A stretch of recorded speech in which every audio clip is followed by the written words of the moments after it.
This video is brought to you by Ground News.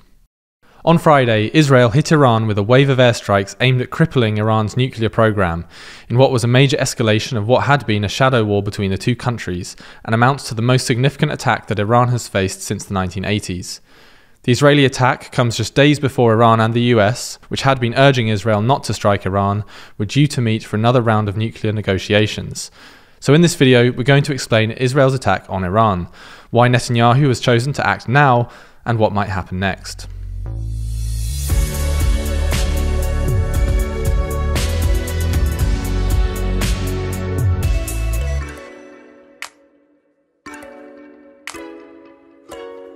We're getting ever closer to 1 million subscribers, and 68% of you aren't even subscribed yet. So lend us a hand and subscribe today.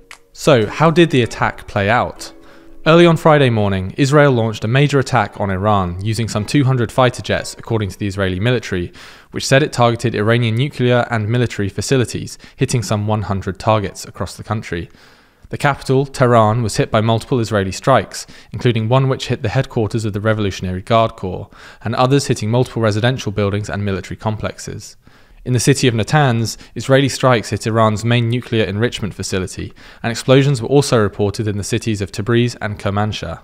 Iran has confirmed the deaths of IRGC Commander-in-Chief Hossein Salami and Army Chief of Staff Mohammad Bagheri, and Iranian state media reports that 6 nuclear scientists have been killed. Israeli Prime Minister Benjamin Netanyahu publicly announced the military operation, named Rising Lion, on Friday morning, saying it would, quote, roll back the Iranian threat to Israel's very survival, and adding that the operation will continue for as many days as it takes to remove this threat. The strikes represent the most significant attack on Iran since its war with Iraq in the 1980s. Iran's supreme leader, Ayatollah Ali Khamenei, said Israel would receive a bitter fate for itself, and the Israeli military said that Iran had retaliated by launching more than 100 drones at Israel, which it was working to intercept. Both Iran and Israel, and countries in between them like Iraq and Jordan, have closed their airspaces as they anticipate potential escalation. The United States, which was set for a 6th round of nuclear talks with Iran in Oman on Sunday, has said that it played no part in Israel's attack, and warned Iran against any retaliation against US positions in the region, though the US did acknowledge that it knew the attack was coming. The international reaction has been full of statements of alarm, concern, and condemnation of the military escalation, as well as calls for restraint.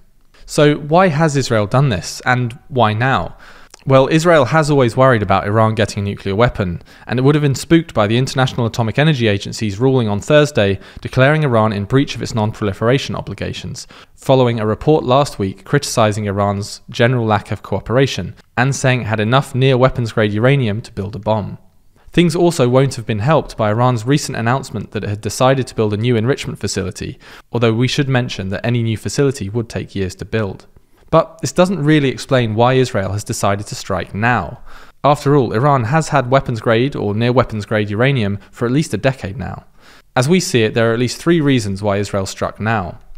First, Iran's proxy network has been weakened by Israel's campaigns in Gaza and Lebanon, and Israel is no longer as worried about retaliation via Iran's proxies, like Hamas, the Houthis or Hezbollah, as it once was.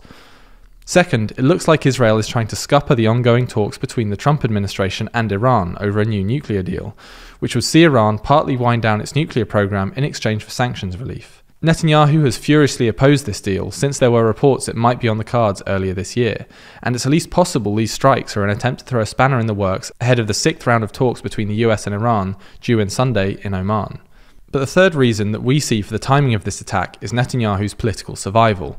Now, we don't think it's unfair or conspiratorial at this point to suggest that Netanyahu's willingness to continue the war in Gaza and escalate in both Gaza and the wider region is at least partly motivated by his own political survival. Again, this isn't an anti-Netanyahu conspiracy, it's actually something that the majority of Israelis now believe, with the latest Channel 12 poll finding that a majority of all Israelis, 55%, believe Netanyahu's primary focus at the moment is his own political survival, and only a third saying it's about getting the hostages back.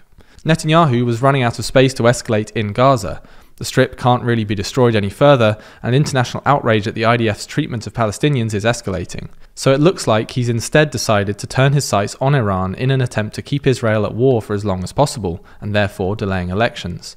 Netanyahu is also increasingly dependent on the more extremist elements in his government, who have recently been threatening to topple the coalition unless Netanyahu agrees to a conscription exemption for ultra-Orthodox Haredim, in violation of a landmark ruling by the Israeli Supreme Court last year. It's also worth noting that these strikes come just a day or so after senior Iranian officials claimed that Iranian intelligence had obtained leaked documents revealing secrets about Israel's nuclear weapons program and regional espionage network, as well as personal information about Prime Minister Benjamin Netanyahu and his political rivals relating to their alleged involvement in blackmail and criminal activity. While these reports haven't yet been verified, they might have spooked Netanyahu, who might have decided that war with Iran is his best bet of stopping these leaks from getting out. So, what happens next? Well, at time of writing, there are reports that Iran has retaliated with roughly 100 drones, and both Israel and Iran are promising further strikes in the coming days. But perhaps the big question here is how the US responds. Trump made his first major comments on the attack in a Truth Social post on Friday, saying that he gave Iran chance after chance to make a deal, and had warned them of what might happen if they didn't. In the post, he urged Iran to agree to a nuclear deal before there is nothing left, indicating that subsequent Israeli attacks will be, quote, even more brutal, which suggests he is either unwilling or unable to restrain Israel from further attacks. But given Trump's public opposition to an Israeli strike on Iran, and the fact that as recently as Thursday he warned that such an attack could, quote, blow the chances of a deal, it will be interesting to see how much damage Netanyahu's apparent defiance does to the US-Israel relationship going forwards. If you want to know more about this topic, there's plenty of other outlets reporting about this online. Unfortunately, it's sometimes hard to tell exactly which way these outlets lean politically, making it difficult to understand exactly how your view of world events is being biased by the sources you're reading. That's where this week's sponsor, Ground News, comes in. Their website and app, developed by a former NASA engineer, allows us to pull back the curtain on media bias and have a look at exactly how each story has been covered. For instance, this story about Israel striking Iran has been covered by more than 390 sources. We know that more than 70 of these have been from the left, and 71 of these have been reported by the right. That's not all though. Ground News has tons of genuinely useful features. Take their blind spots feed, for instance. This shows you stories underreported by one side of the political spectrum or the other. For example, if you lean right, you probably missed this story on Trump's upcoming military parade.